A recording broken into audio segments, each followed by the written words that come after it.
Hello everyone, welcome to my YouTube channel. तो आज की वीडियो में हम लोग बात करेंगे विजयनगर और बहमनी साम्राज्य की, जिसके अंतर्गत हम लोग देखेंगे कि विजयनगर की स्थापना किस प्रकार से हुई, इसी प्रकार बहमनी की स्थापना किस प्रकार से हुई, इन दोनों के संस्थापक कौन थे, इनका प्रसार, इनका विघटन तथा इनकी प्रशासन व्यवस्था की बात हम आज की वीडियो में करेंगे। तो इन सबको अच्छे से समझने के लिए वीडियो को एंड तक ज़रूर देखिएगा। तो चलिए वीडियो स्टार्ट करते हैं।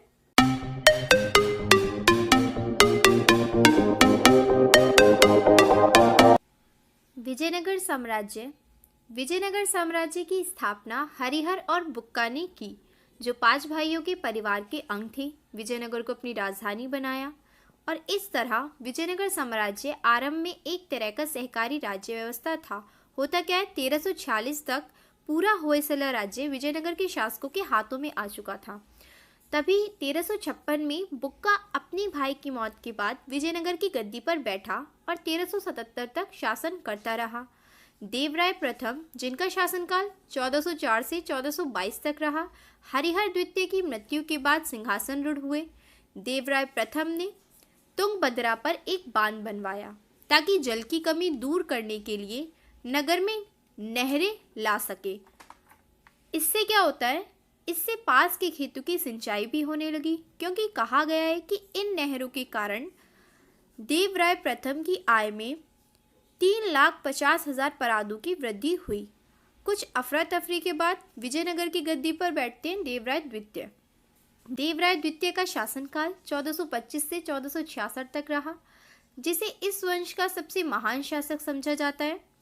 अपनी सेना को मजबूत करने के लिए देवराय द्वितीय ने उसका पुनर्गठन किया और उसमें दिल्ली सल्तनत की सेनाओं की अनेक विशेषताओं को शामिल किया। उसने 2000 मुसलमान भर्ती किए, उन्हें जागीर दी तथा अपने सभी हिंदू सैनिकों और अधिकारियों को उनसे घोड़े पर सवार होकर तीर चलाने की कला सीखने को कहा। अब यदि हम बात करें बहमनी साम्राज्य के प्रसार व विघटन की, तो हम देखेंगे कि बहमनी साम्राज्य 1347 में अस्तित्व में आया। एक अफगान दुस्साहसी अलाउद्दीन हसन उसका संस्थापक था। तो होता क्या है, अलाउद्दीन हसन सत्ता संभालने के बाद उसने क्या किया, बहमन शाह की उपाधि ग्रहण की। कहते हैं कि वो अपने आप को ईरान के एक अर्ध पौराणिक नायक बहमन शाह का वंशज बतलाता था। इसी खिताब के आधार पर इस साम्राज्य को बहमनी साम्राज्य कहा गया। 1397 से 1422 में बहमनी साम्राज्य का सबसे उल्लेखनीय व्यक्ति फिरोज शाह बहमनी था। फिरोज शाह बहमनी खगोलिकी को प्रोत्साहन देता था और उसने दौलताबाद के पास एक वैधशाला बनवाई थी। राय की बेटी भी फिरोज से ब्याही थी। तो अगर हम बात करें फिरोज शाह बहमनी की, तो ये जो था, ये बहुत धार्मिक ज्ञान से अर्थात कुरान की टीकाओं, इस्लामी कानून आदि से अच्छी तरीके से परिचित था और वनस्पति शास्त्र, ज्यामिति, तर्कशास्त्र तथा विज्ञानों का विशेष शौक रखता था फिरोज शाह बहमनी।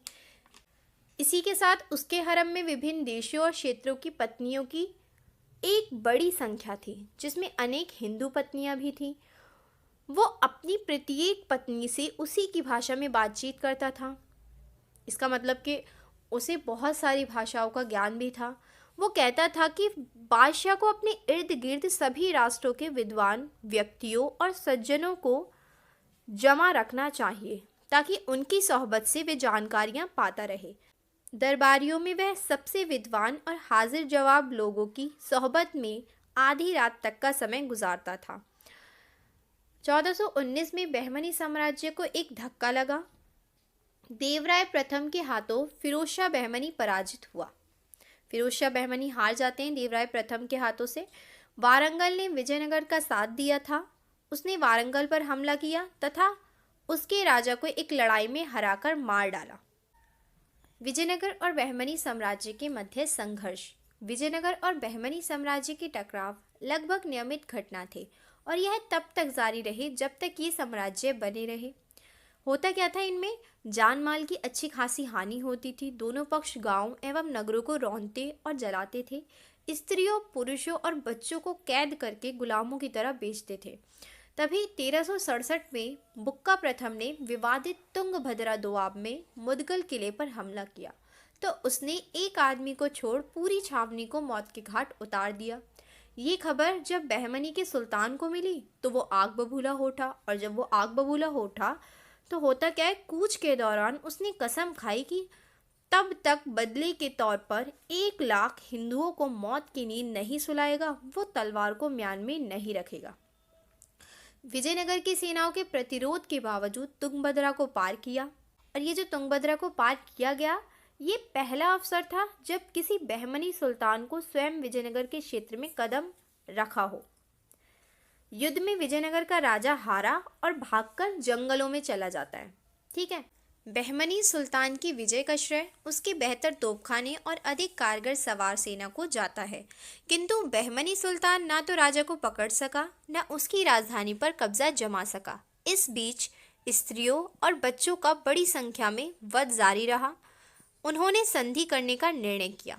बहमनी सुल्तान ने गोलकुंडा को अपनी सीमा करार दिया और वादा किया कि वह या उसके उत्तराधिकारी वारंगल में अब आगे अतिक्रमण नहीं करेंगे।